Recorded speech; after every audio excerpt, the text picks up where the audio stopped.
మహాశివరాత్రి శుభాకాంక్షలు అండి అందరికీ. ఇదిగోండి ఇవాళ పప్పు వండుతున్నాను.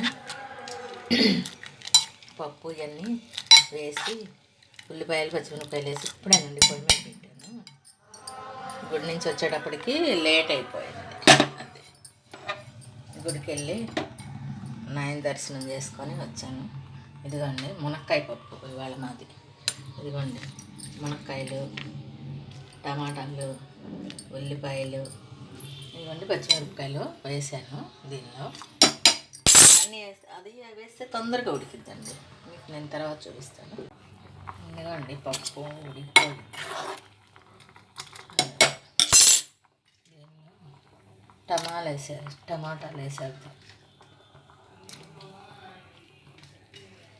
టమాటాలు వేసేద్దాం.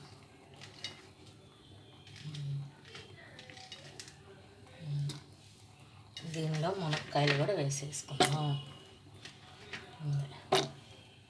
మునక్కాయ పప్పు భలే వండిద్దండి, చాలా బాగుండిద్ది. ఆ మునక్కాయలు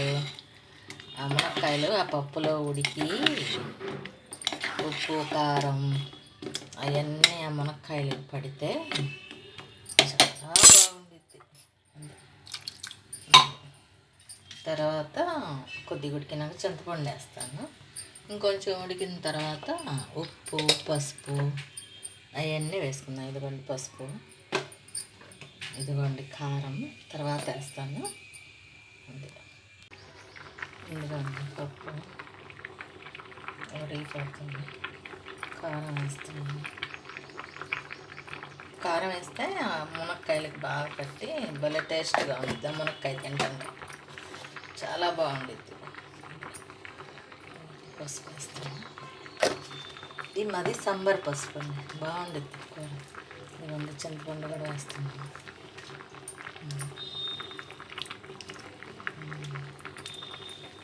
బాగా ఉడికిన తర్వాత అప్పుడు మీకు తిరగమాత వేసేటప్పుడు చూపిస్తాను. ఇదిగోండి తిరగమాత పెడుతున్నా. ఇదిగోండి ఎనిపాను, చక్కగా ఎనిపి పెట్టాను. మునక్కాయలు కూడా తీసి పక్కకి మనం ఎనుక్కొని మళ్ళీ మునక్కాయలు దానిలో వేసుకోవాలి. ఉల్లిపాయలు వేస్తాం.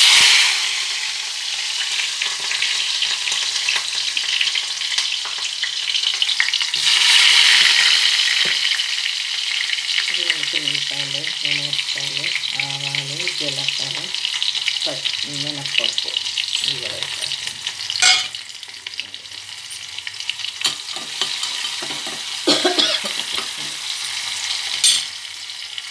పప్పు వేసినది ఏడుకుంటుంది. ఏందో నెయ్యి వేసుకుంటే చాలా టేస్ట్గా ఉండిద్దండి. చాలా చాలా బాగుంటుంది. కమ్మగా ఉండిద్ది పప్పు. నేను పప్పు తిరగ మాత్రం ఖచ్చితంగా నెయ్యి వేస్తానండి, బాగుంటుంది.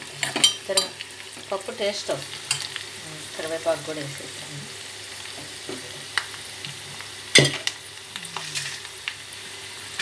మీరు కూడా ట్రై చేయండి. మునక్కాయ పప్పు బాగుంది, భలే వండిద్ది. మునక్కాయ పప్పు చాలా బాగుంది, టేస్ట్ అమోహం.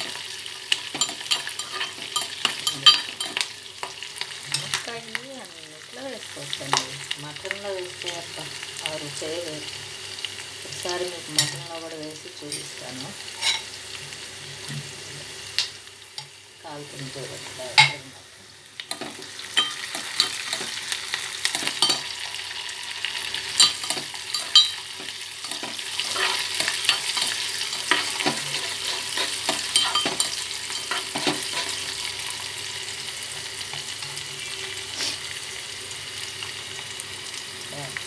బాగా ఎర్రగా అయినాక అప్పుడు వేస్తే టేస్ట్ బాగుంది.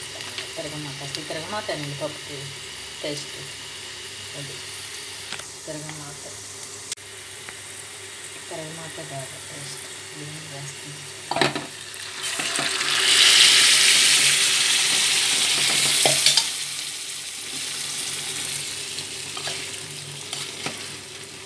ఇదండి